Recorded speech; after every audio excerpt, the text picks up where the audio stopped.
I respect this process, and I'm here today to address some of your questions about those decisions. But I want to be clear about one thing up front. There is a wildly inaccurate caricature of me in the mainstream media. I am not anybody's henchman. I'm not an enforcer. I'm a lawyer from a small town who never expected to be in an arena like this.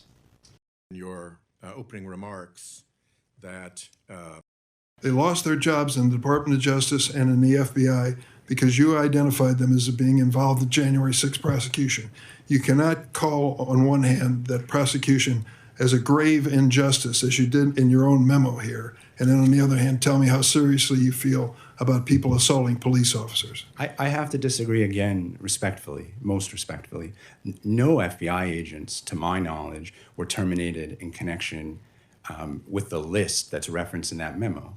What I requested was some information about who had participated so that I could begin, and the department could begin a process of reviewing the events to identify whether there were the types of heavy-handed tactics that I just referenced. Rule, but you've given some latitude, for example, to the last senator, and I'm not. I want to hear from you directly. How do you respond to these allegations?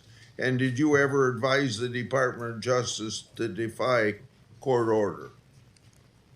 So to get to the last part of that question first, Chairman, no, I have never advised a Department of Justice attorney to violate a court order. Which relates to his stating, and I'm quoting, and I'm wondering where the lines are for you.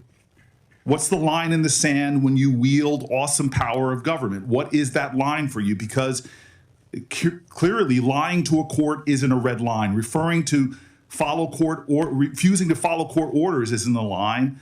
Doxing judges and government officials isn't a red line. Intimidating attorneys you supervise into doing things they believe is unethical is not a line.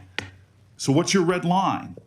I really wonder, what could the president ask you to do that you wouldn't do?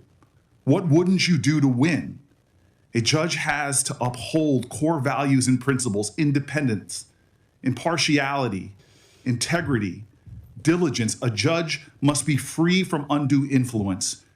A judge must decide cases fairly without prejudice or favor. A judge must ensure that anyone who appears before them in court will get a fair shake.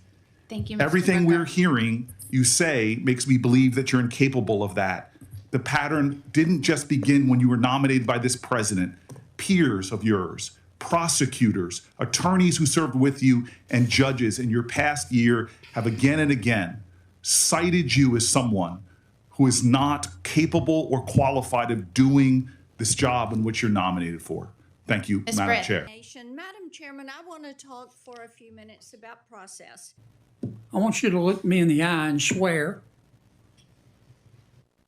to your higher being when you answer this question. Did you make a deal, a political deal, to dismiss the charges against Mayor Adams? Absolutely not. Did anybody else that you witnessed make a political deal to dismiss the charges? Absolutely not. You swear to your higher being? I swear to my higher being and on every bone in my body.